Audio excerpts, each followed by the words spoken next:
everybody out there, you're tuned in to 91.8 The Fan. You're in my corner, and I have a very special guest in the corner. Would you like to unveil your secret identity to the masses? Hello, everyone. It's Lisle Wilkerson, aka Lisa Weapon, aka Nina Williams and Christy Montiero, and other such awesome kick butt assassinee game characters. I like that you revealed all of your secret identities right I off the bat. I know, right? I'm like, it is. Yes, this is me. Take me or leave me. Well, that's the best way to do it because we're going to dig deep into the past when you were in diapers, or Oh maybe no. maybe a little bit after that. But the most basic of the basic questions we have to ask is what initially sparked your interest in acting? Well, actually,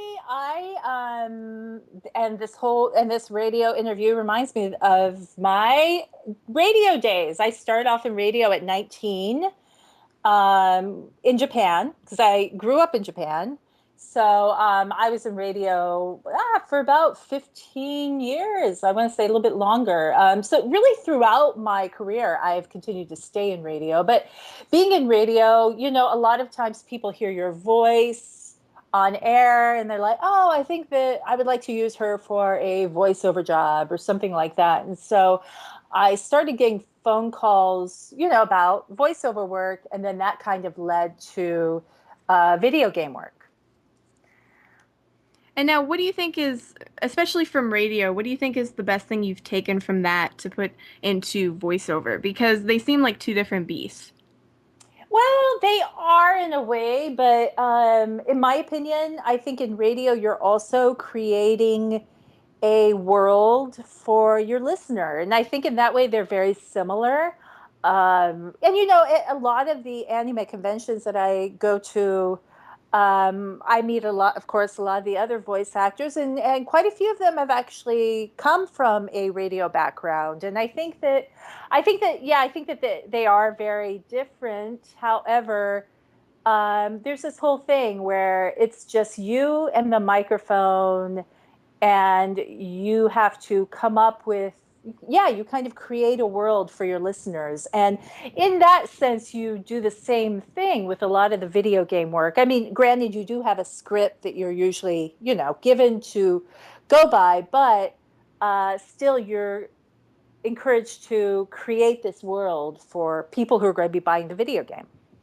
Well, no, a neat thing that you have is you have an advantage that a lot of other voice actors don't get to have, especially when they're doing any dub work. You know, Mm-hmm. they hear the Japanese and they know what the time is, but they don't know, for example, the exact like emotion they can pull from it just because, they haven't lived in that culture, so they just have to use like their Western wiles. Right. So that must Yeah. actually be neat in the booth to have that. Sometimes it is. Sometimes it can be a little bit distracting because usually when I go in, if I do English work, then, and this applies to all kinds of work because I do everything from commercials to company promo videos to you name it, I've done it. I've done GPS systems. I'm the voice for two big GPS systems, navigation systems. And a lot of times what they'll do is they'll have the Japanese going in the background. But the only problem is that the sentence structure of Japanese is the complete opposite. It's kind of like turning around the sentence, right? So when you're trying to do it in English, you're hearing the end of the English sentence you're about to say at the beginning of a Japanese sentence. Am I making sense? It's kind of confusing. So if you don't get once you get used to that, then you're fine. But at first, I remember when I first heard it, I was like, it really threw me off because I was like, oh shoot, wait, okay, I'm okay. Time wise, I'm okay. But but yeah, I mean, you do as far as the emotion goes, yes, definitely. It's easier probably, if you do speak Japanese like I do, to be able to understand where they're coming from. And I would also say, though, another thing is sometimes the translations, though, are a little bit horrendous. And it's at times like that you wonder, maybe ignorance is bliss, for this. Because I, I hear the Japanese sentence or whatever, and then with the Japanese voice actor, said, and I'm like, oh, okay, this is completely different from what the English translation, has.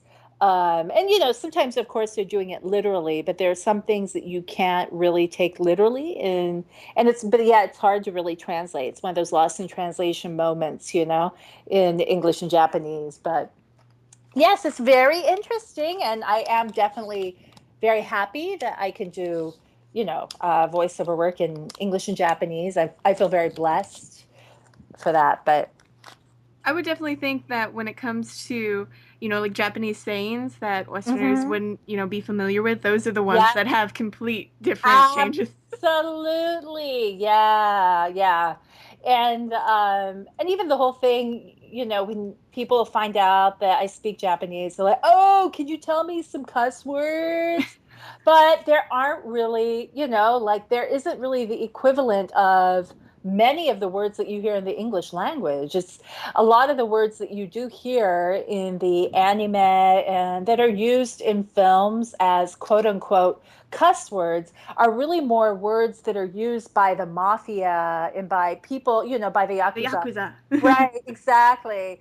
And because they're used in a very masculine, very rough way, I mean, when you really break down the literal translation, it doesn't sound that bad, but just because of where they're coming from, it gives it a whole different meaning, And so, yeah, you're right. There are some very interesting phrases, and there's some phrases to me that are just really hard to translate from Japanese to English. One of the most commonly used phrases in Japanese is genki, and which means it can mean so many things. It can mean how are you, or I am good, or I mean, you can use it in just so many different circumstances. But I mean, that the literal translation, though, is actually primal energy when you break down the Chinese characters or the kanji. But or even ganbatte. You've probably heard that too, Jackie. Maybe like ganbatte. Yeah, I've heard some of these phrases. I'm probably one of the least qualified people in terms of Japanese on the staff because everyone makes fun of my horrible pronunciation.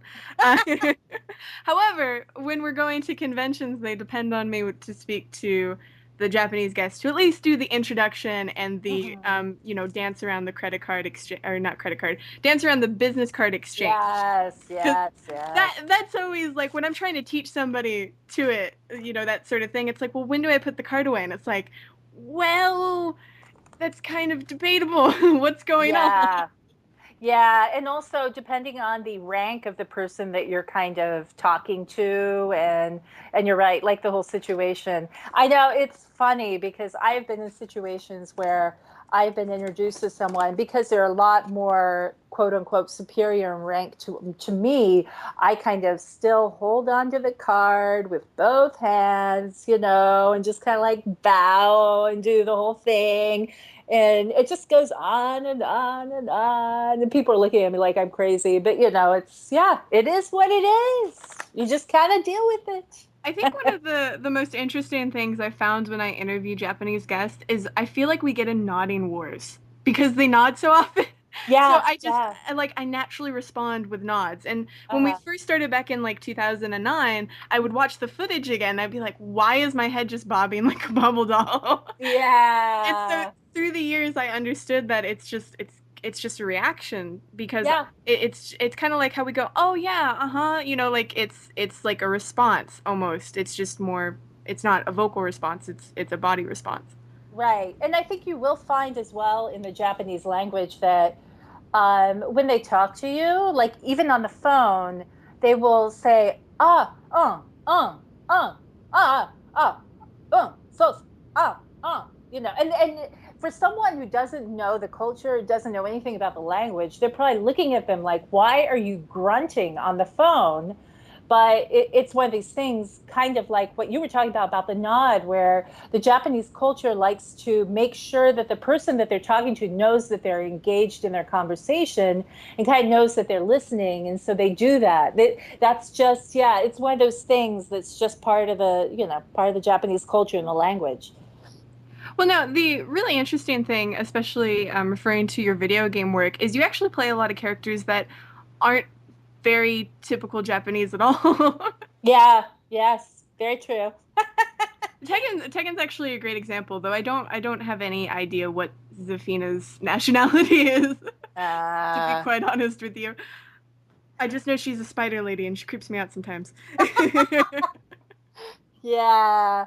Yeah, I mean, it's kind of really, it's like art imitating life because even though I have lived my whole life in Japan, I also don't look very Japanese. So hey, it's okay. Well, I have to wonder, bringing up that character. Have you seen some of her, when you win a match animations in Tekken 6 with Zafina?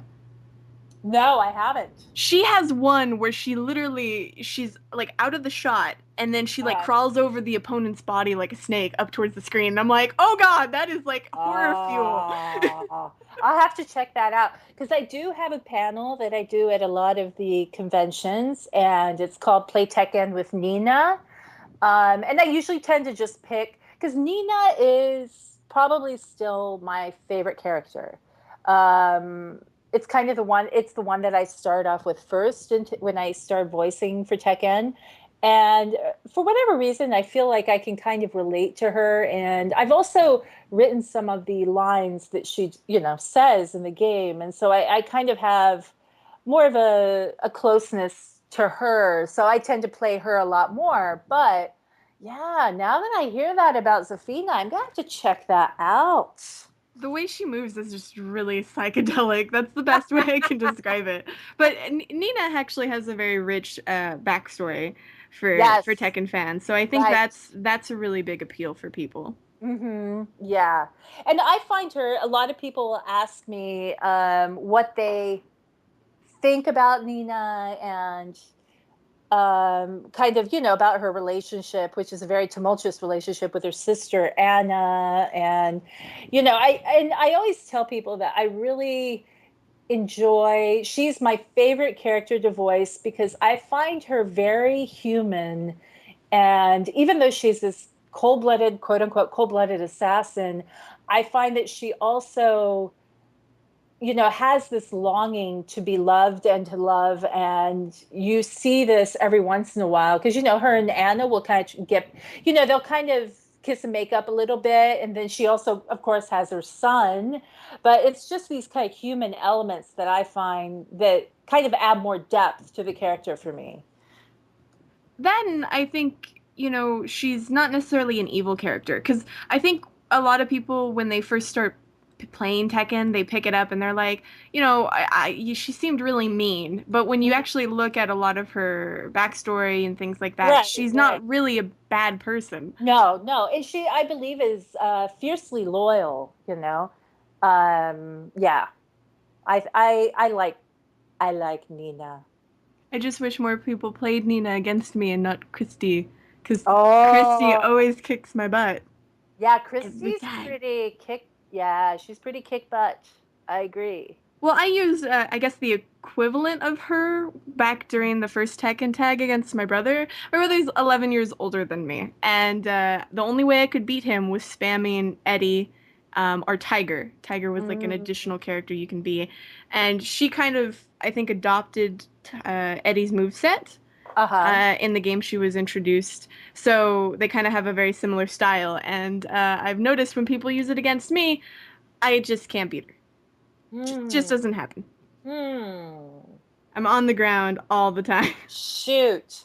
Well, I have that, but not for the same reason because I'm a very bad button masher. So, it kind of, you never know what happens with every game. Sometimes I press the wrong button. It just kind of goes back to the beginning. But hey, it's all in fun. But I just sit there. I'm like, ah! And every once in a while I'll win and I'll be like, oh, shoot, I just won. Well, Yeah, fighting games do take a lot of practice and timing memorization. I, It's definitely something you have to spend a lot of time with. Like I play Lily a lot recently. mm-hmm, I'm not sure. mm-hmm. Okay, Yeah. and she has a lot of timing issues with a lot of her need attacks where she flips onto somebody's head or like kicks their neck with her feet or something along those lines. And so when I keep trying to do it, all I'm doing is jumping and kicking. So everyone's like, "What are you doing?" I'm just, just give me a second. Yeah. Yeah. But on the plus side, I'm happy that the roster is expanded so much to include characters like Zafina and Christy. Mhm. Just because when I was a kid playing this game on PlayStation, it just Yeah. didn't have that many characters, and my brother could beat me with almost all of them. Yeah, that sucks. Hey, I was 5. He was gonna beat me no matter what we were playing. Yeah, you're right. You're right. Even though he should be the bigger boy and he should just let you win, you know? Shoot. What happened to chivalry anyway? Just kidding.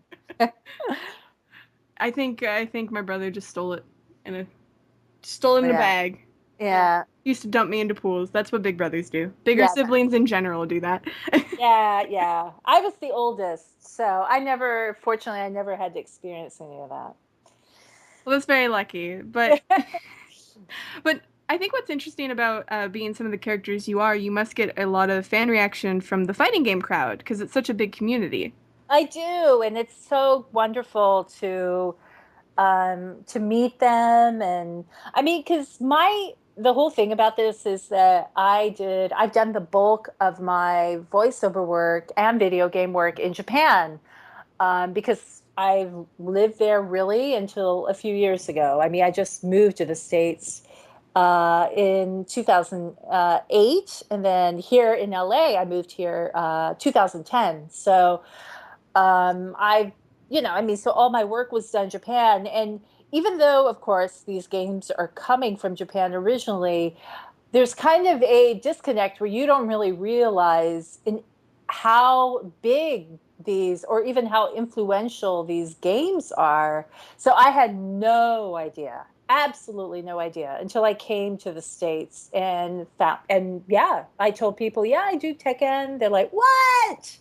And that's how I found out how big they were. I really didn't understand that. And I think, honestly, I do think that a lot of times this is how the Japanese feel when they come to the States and they come to these anime conventions.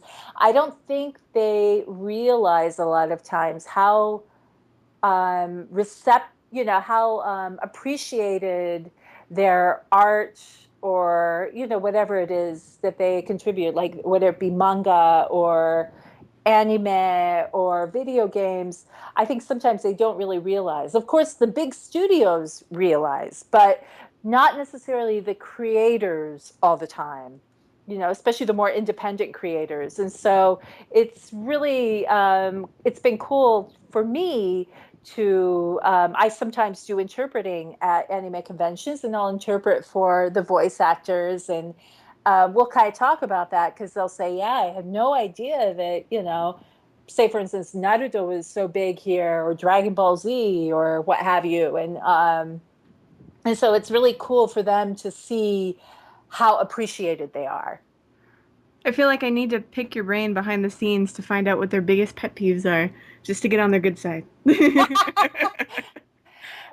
I don't think I will say that sometimes for them, and this is just because I know the Japanese culture so well. I also know that I can completely understand where this is coming from. But the Japanese like to have absolutely everything completely organized. That's how they are. And conventions are Are not like that not at all. exactly. And I also found that this is something that I learned through experience as well, and talking to the voice actors who came over, or not just voice actors, but Japanese guests. A lot of times they would get assigned people, who are their interpreters.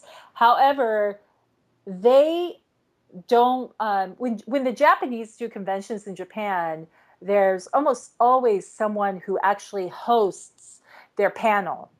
So, and the reason behind this is because in the Japanese culture, it's kind of almost taboo to talk yourself up.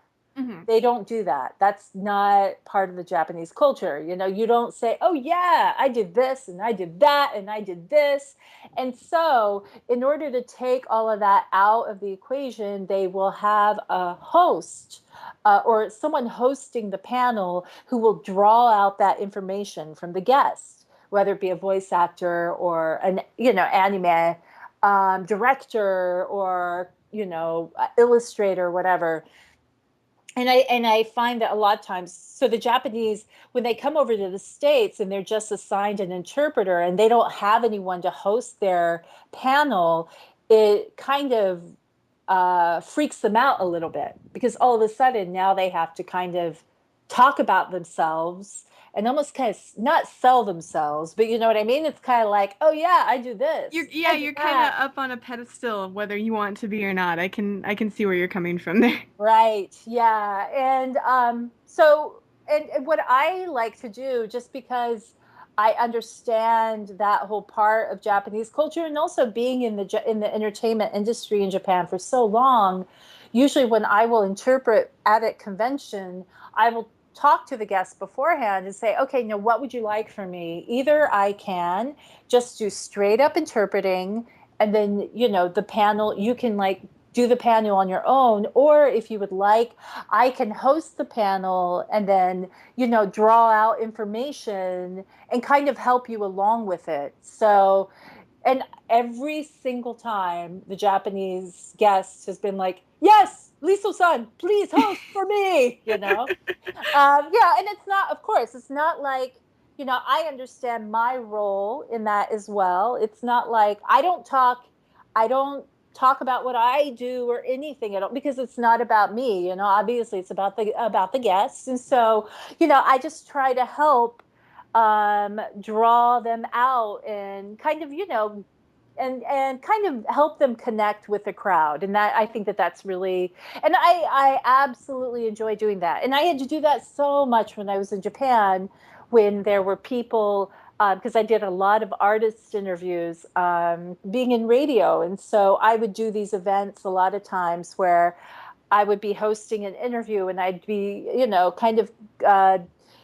like doing the interview, but then also doing a Q&A with the fans and with the, artists, whatever. So, those are always really fun, and yeah, and I enjoy them as well. Well, thanks for that little tidbit. I know that the fans enjoyed that. We're going to take a short break here on 91.8 The Fan, just in case you want to go beat up your siblings at fighting games. Yay! So keep it tuned to your favorite station, where we play everything you want and nothing you don't. Hey, everybody out there, you're tuned in to 91.8 The Fan, where we play everything you want and nothing you don't. But right now, we have a very special guest who is everything we want and nothing we don't. How many times can I say the motto? Let's see. But no, it's we were having an interesting discussion in the background about you know, bugging Japanese people and, poking them with a stick and things like that. Um, Hmm. but I think the listeners at this point are more interested to know, what projects are you working on now? Is there anything you can talk about without getting killed by NDA ninjas or? Right. So I am. Well, there are two projects I'm working on. One, and it's actually not as a voice actor. I'm actually doing two projects. One is as a associate producer for an upcoming film. And then another one is I will be doing it'll probably be bi-monthly, so it'll be twice, like every other week. We're going to be putting together a show, and it's going to be geared towards anime and manga fans, and really for the whole otaku community. Mhm. It's going to be a show that will be web-based, and I'm doing it in collaboration with a very well-known Japanese voice agency called Atomic Monkey, and we're working on that right now. I can't really go into specifics on that, unfortunately, but I think we will be starting that this fall. Well, that'll be exciting. Yes. And I'm really looking forward to that. Should be very good. And the movie that I'm doing is also something that's very dear to my heart. And I'm really looking forward to this project. to us starting to film this project. But it's actually a collaboration. Through a friend of mine, I met this guy who came up with a fabulous script called Black Hat. Well, it Um, already has kitties in it, and all the internet loves kitties. yes, all the internet loves kitties. um, and it's about a girl who's young and she's really into anime. She loves drawing manga and she wants to be a manga, she wants to create, she wants to become a creator as she gets older, when she grows up. And her favorite creator, of course, is Mr. Watanabe from Cowboy Bebop. And there's a contest that she decides she wants to join because Mr. Watanabe is doing this competition with a anime convention where the person whose anime he likes or whose manga he likes, he's going to publish it, right? So it's kind of like that's the grand prize. And so it's I won't go into all the details, but it's going to be a great film and I'm really looking forward to that. It's going to be live action, but we will have about 10 minutes of anime in the film as well. And we plan on, one of the reasons for me getting on board was because the director really wanted to make sure that he paid um, homage to the form of anime and manga in the right way. And he wanted to make sure he got all the Japanese nuances right. And so he asked me to join the film. I read the script and I absolutely loved it. And so that's how I decided to get involved in it. But it's called Black Hat, and you can find it on Facebook. Black Hat, the movie, Black Hat, HAT. And we have, I believe, 100,000 likes already, fans of the page. It's, which is pretty incredible considering the fact we haven't actually even filmed yet. So I see that this is going to be, I think it's going to be a pretty important project. And I'm very, very happy to be Well, involved in it. it sounds like a lot of fun, and I can already see some of the listeners linking it in our live chat, so they already tracked that down. Awesome. Good, good. Is there any place where the fans can, keep up to date on what you're working on? Do you tweet? Do you Facebook? Do you do any other social media? I do. I tweet. My tweet handle is Lisle Weapon. And then I also do Facebook. I probably do Facebook a little bit more than I tweet, but you can find me on either one. And I also do Instagram sometimes. It's usually pictures of my cat, Once like, again, the internet and cats. It's a yes, winning combination. it is. Absolutely. Yeah. And I have quite the little diva kitty who loves posing, and she'll kind of, do this really cute pose and she'll look at me like, come on now, aren't you ready to take a shot? I'm like, oh, yeah. Okay, okay. I'm like her own little private paparazzi, I think. I wish I could get my cat to do that because my cat, whenever I point a camera at her, she's like, I don't know what that is, and I don't want her to point it at me. Like, Oh, I don't know why either. It's not like the flash is on or anything else. She's just like, I know you're watching me. Am I in trouble? What did I do? Like, yeah, yeah. No, unfortunately, and maybe this is because I live so close to Hollywood, Tinseltown, but my cat loves the attention. lucky. Yeah. Well, I mean, it's the foundations to making a kitty channel on YouTube and just, being even more This famous. this is true. This is true. Yeah. Like Maru the cat. Have you ever seen Maru the I watch cat? Maru's releases as soon as they're out. Yeah, they're so cute. But me and Genki, so every time there's a new Maru video coming out, I'll always get Genki and we'll watch the video. And I have a feeling that she's saying to me, Mommy, I'm so much cuter than he is. Why aren't we doing something? I'm like, oh, in time, child, in time. Hopefully, a fan will donate a camera or something to you in the Yeah, near yeah, future. yeah. Oh. Well, now, are there any places where fans can stalk you in real life in a nice way, glomp you, or watch you from the bushes in a nice way? Yeah, well, I do go to quite a few conventions, and I believe I'm going to a convention every month until the rest of the year. I will be in Ohio, Columbus, Ohio, for MatsuriCon from Thursday. And then next month I will be over in Atlanta for Anime Weekend there. Let me see. October I will be in Tacoma, Washington. Um, and then November I will be in Florida, and then December I will be in Illinois. So, I mean, please, and I do have a website which is also Lisle Weapon, LISLEWEAPON.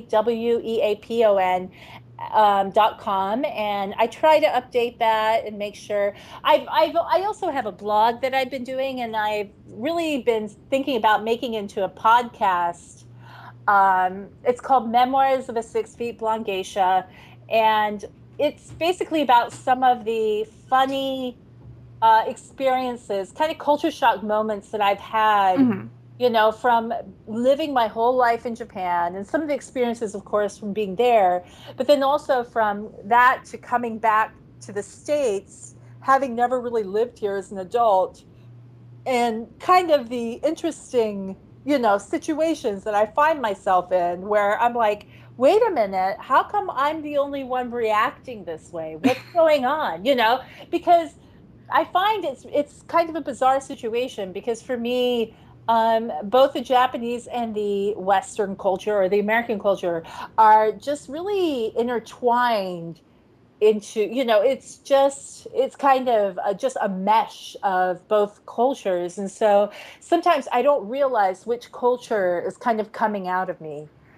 Well, I would imagine there's, different social constructs and things like that and the way people present themselves. I mean, obviously we borrow from each other's like fashion sense and media and things like Right. that. But, when it comes to the nitty-gritty, it's kind of interesting to think about how much we borrow from each other. Yeah, yeah, and then yet also kind of sometimes how different the cultures can be in many aspects too. But yeah, I totally agree. It's it's funny, and yeah, you have to have a sense of humor sometimes because I will do something, like the whole nodding. We were talking about nodding earlier, and I nod when I'm on the phone, and this is something that is not, I'm not intentionally doing this. This is just something that I do. And I've gotten so many reactions from people where they're looking at me like, why is this tall blonde girl speaking a different language and she's nodding? Who is she nodding to? She's by herself, and then I kind of look around and I see people looking at me weird, weirdly, and I'm like, oh yeah, yeah, yeah. Okay, right, right, right, right.